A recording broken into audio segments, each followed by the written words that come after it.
તો sir start. Good morning friends, હું કિશોર સામાણી, સંકલ્પ ક્લાસીસ જામનગરથી. મિત્રો, આજે આપણે ધોરણ 12 આંકડાશાસ્ત્ર વિષયની પેપર સ્ટાઇલ વિષયની સંપૂર્ણ માહિતી આ વિડિયોની અંદર મેળવવાની છે.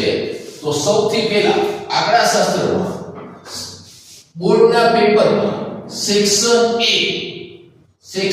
A માં MCQ પૂછાય છે. 20 MCQ પૂછાય છે, જે ટેક્સ્ટ બુકના પાર્ટ 1 અને પાર્ટ 2 બે થઈને ટોટલ 118 MCQ છે. 18 MCQ માંથી 20 MCQ પૂછાવાની પૂરેપૂરી શક્યતા છે.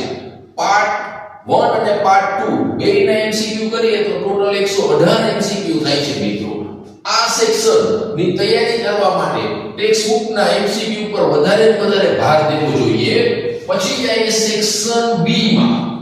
સેક્શન B માં VSQ એટલે કે 1 માર્ક વાળા 10 પ્રશ્નો પૂછાય છે. VSQ 1 માર્ક વાળા 10 પ્રશ્નો પૂછાય છે, જેના ઉપર ટેક્સ્ટ બુક પર જ ભાર આપવો જોઈએ. દરેક ચેપ્ટર છે, દરેક ચેપ્ટરમાં સેક્શન B આપેલો છે. એનાથી ટૂંકા પ્રશ્નો જેને થિયરી છે ઈ ખાસ ધ્યાન દેવું જોઈએ. અને આપણી WhatsApp ચેનલ છે, જેના ઉપર ક્લાસીસની WhatsApp ચેનલ છે, જેના ઉપર આંકડાશાસ્ત્રની બધી જ થિયરી કઈ પૂછાઈ શકે એવી છે તેની માહિતી ત્યાં આપેલી છે. ત્યાર પછી મિત્રો સેક્શન C માં જઈએ તો સેક્શન C ટોટલ 14 માર્કનો છે. મિત્રો, 14 માર્કનો એટલે કે 2 માર્ક વાળા 7 પ્રશ્નો પૂછાય છે. ટોટલ 9 હશે એટલે કે જનરલ ઓપ્શન છે તમને 9 પ્રશ્નો આપશે, જેમાંથી કોઈ પણ 7 ના સાચા જવાબ તમારે આપવાના છે. કોઈ પણ 7 પ્રશ્નોના સાચા જવાબ આપણે અહીં આપવાના થાય છે. 9 પ્રશ્નો આપશે તમને. સેક્શન B માં મિત્રો જાય.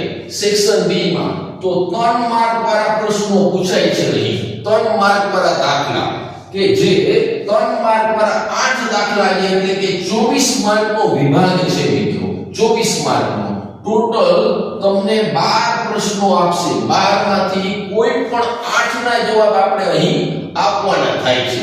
કોઈ પણ 8 પ્રશ્નોના સાચા જવાબ તમારે અહીં આપવાના થશે. ટોટલ 12 પ્રશ્નો આપશે.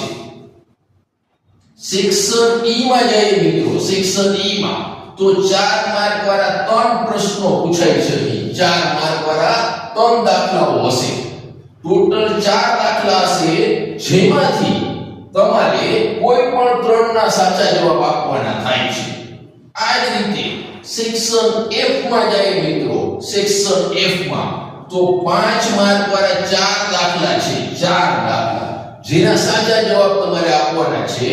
ટોટલ 6 દાખલા પૂછાય છે. 6 દાખલા જેમાંથી કોઈ પણ 4 ના સાચા જવાબ તમારે આપવાના થાય છે. આ રીતે મિત્રો 100 માર્ક્સનું પેપર થાય છે. જનરલ ઓપ્શન શીખે જોઈએ તો 130 માર્કનું પેપર થશે. મિત્રો, જનરલ ઓપ્શન શીખે અહીંયા જોશો તમે તો સેક્શન A તો 20 માર્કનો રહેશે, કારણ કે કોઈ વધારાનો પ્રશ્ન નથી. સેક્શન B માં કોઈ વધારાનો પ્રશ્ન નથી એટલે 10 માર્કનો જ રહે છે. પણ સેક્શન C માં છે 9 પ્રશ્નો છે, જેમાંથી કોઈ પણ 7 ના જવાબ તમારે આપવાના, એટલે જનરલ ઓપ્શન શીખે 18 માર્ક્સનો વિભાગ છે. તે જ રીતે સેક્શન D ટોટલ 36 માર્કનો છે. જનરલ ઓપ્શન શીખે મિત્રો, એટલે કે 12 પ્રશ્નો છે. 12 માંથી કોઈ પણ 8 ના જવાબ સાચા આપવાના છે. એ જ રીતે અહીં સેક્શન E માં જશું. સેક્શન E માં તો 4 માર્ક વાળા 4 દાખલા મિત્રો પૂછાય છે, જેમાંથી કોઈ પણ 3 ના સાચા જવાબ આપવાના છે, એટલે 16 માર્કનો વિભાગ છે. અને અહીંયા 5 માર્ક વાળા 6 દાખલા છે, જેમાંથી કોઈ પણ 4 ના સાચા જવાબ આપવાના છે, એટલે 30 માર્ક છેલ્લા વિભાગમાં. આ રીતે તમે જોશો તો જનરલ ઓપ્શન શીખે 130 માર્ક થાય છે મિત્રો. અને 130 માંથી પાસિંગ માટે ફક્ત ને ફક્ત 33 માર્ક જ લેવાના છે. ફક્ત ને ફક્ત 33 માર્ક. આ 33 માર્ક કઈ રીતે લેવા અને વિભાગ વાઇઝ કે સેક્શન D માં કઈ રીતે પૂછાય છે, કયા દાખલા પૂછવાની શક્યતા છે, સેક્શન F માં કયા દાખલા અને કયા ચેપ્ટરના દાખલા પૂછાય છે, તેના વિશેની માહિતી આપણી WhatsApp ચેનલ છે સંકલ્પ ક્લાસીસની તેના ઉપર આપેલી હોય છે અને આપવામાં આવતી હોય છે વારંવાર, તેમજ સેક્શન વાઇઝ તમારે તૈયારી કઈ રીતે કરવી એની ટિપ્સ આપતા વિડિયો પણ YouTube ચેનલ ક્લાસીસની YouTube ચેનલ ઉપર મૂકેલા છે. આ રીતે પેપર સ્ટાઇલ છે અને એમાં તૈયારી કરવાથી પાસિંગ માર્ક નહીં પણ વધારે સારા માર્ક્સ પણ મેળવી શકાય છે. આજના વિડિયોમાં આટલું રાખીએ છીએ મિત્રો.